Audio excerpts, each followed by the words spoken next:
In this video, I'll be talking about how the Kun's axe looks, so I will be doing a visual analysis, and how the Kun's axe could have been used in ceremonies and rituals to ask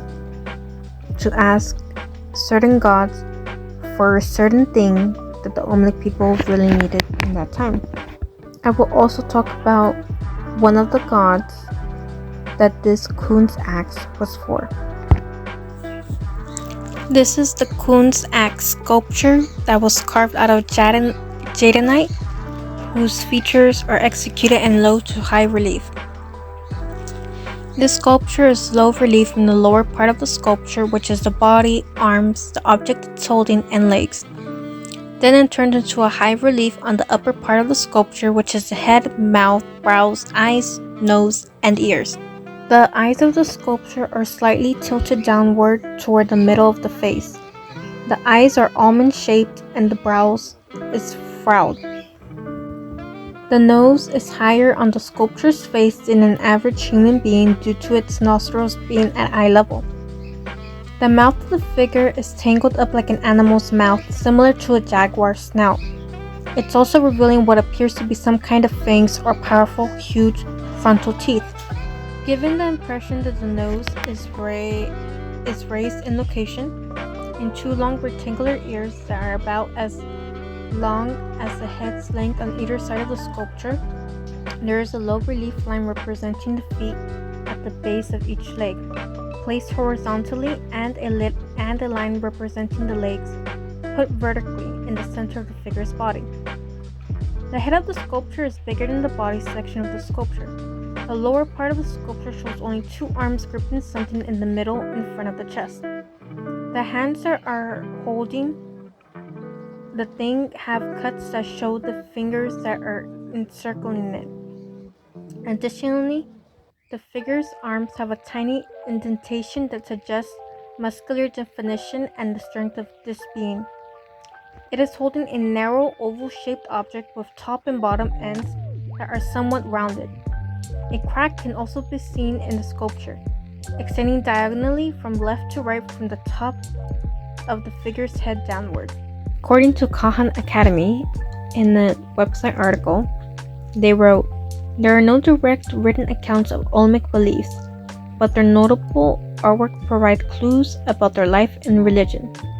The Olmec culture was defined and unified by a specific art style, crafted in a variety of materials: jade, clay, balsa, and greenstone, which is an archaeologist term for carved green-colored minerals. Much Olmec art is naturalistic."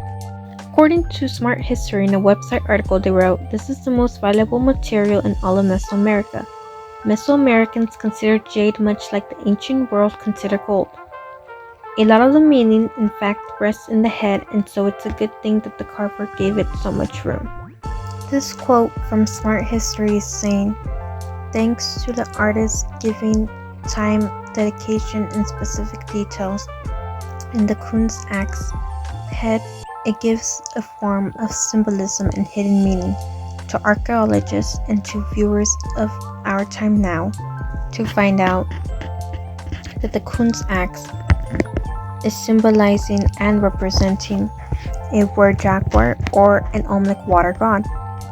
Maybe the Olmecs were suffering tough times during this time period, and they used the Kun's axe during ceremonies and rituals." The Kun axe sculpture depicts a human being but with the characteristics of a jaguar, since it has an animal's mouth similar to the snout of a jaguar's and upturned eyes that also look similar to a jaguar's eyes. So it depicts the Olmec were-jaguar god and some water gods that have a resemblance to these kinds of features.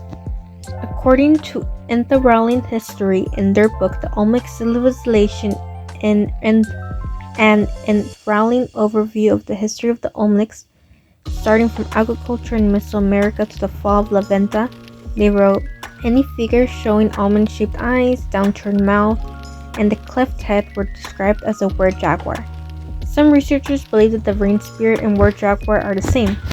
Others believe that they are two separate supernatural beings." According to Murdy in his journal article, Congenital Deformities and the Olmec Were Jaguar Motif, he wrote, "Rather, it seems that among the Olmec the supernatural jaguar was in the process of being transformed into a complex religion pantheon, the word jaguar child himself coming to represent the rain god." Thanks to this quote from enthralling history, I too believe that the word jaguar and that the Olmec water god are the same person. They're just depicted as separate gods for some reason from the Olmecs, but sadly, we don't have any written records that describe why the Olmec people did this, and we people of this time don't really know what the word jaguar was god of. But hopefully, as time passed, we could find out what the word jaguar god was for. According to Minister in a website article, he wrote, "The water god often formed a divine team of sorts with the maize god. The two are often associated with one another. The water god's domain was likely not only water in general, but also rivers, lakes, and other water sources." Thanks to Minister's quote, we now know what the water god controlled, that they controlled many general sources of water like rivers, lakes, and other water sources. Possibly even the ocean too. The most priceless resource in all of Mesoamerica was jade.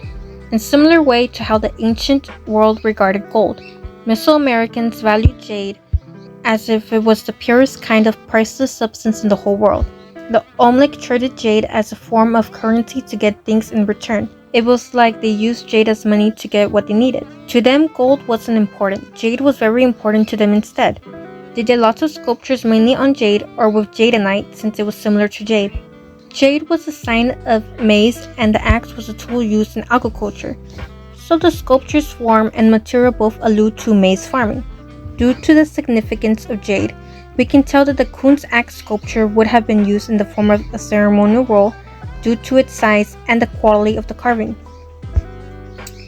The Kun's axe sculpture symbolizes water gods from the Olmec culture due to having the appearance of a war jaguar and the appearance of a water god.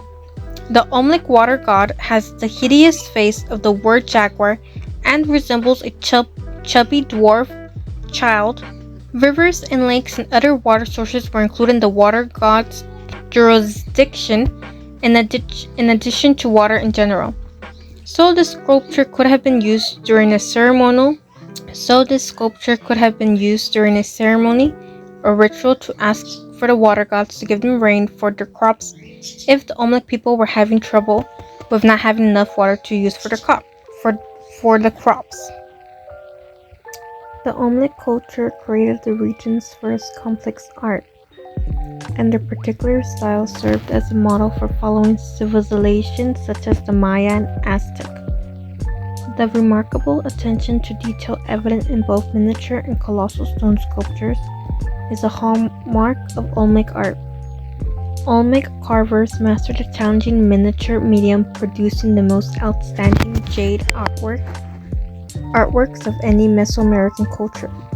The Olmec are well recognized for their enormous sculptures, particularly the 17 colossal heads discovered at various Olmec locations. The Olmec were devout people who believed that communicating with the gods was an important element for their everyday lives. According to Miller in her book, The Art of Mesoamerica, she wrote, "For over 2 millennia, the large precious Kun's axe was presumably kept as a treasure or heirloom. It might once have been revered in a shrine or wrapped in cloth. Pieces of jade were periodically cut from its rear, each silica perhaps carrying something of the power and magic of the whole."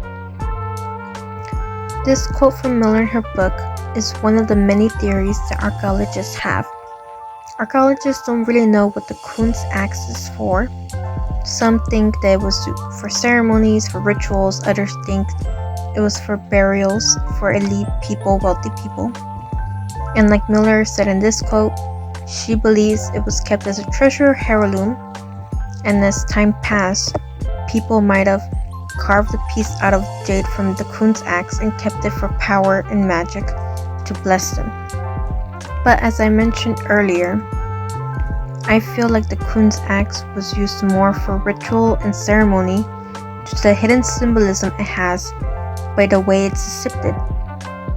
The artist of this sculpture made it really look a lot like the word jaguar, which is a god, but archaeologists don't know what kind of god it was, and at the same time, it looks like a water god. So, in tough times, the people could have been using the Kun's axe during ceremonies and rituals to ask for water to come in their tough times, like if they had droughts, for rain to come, or to get more water from rivers, lakes, and streams, due to Omlik water god controlling many aspects of water resources.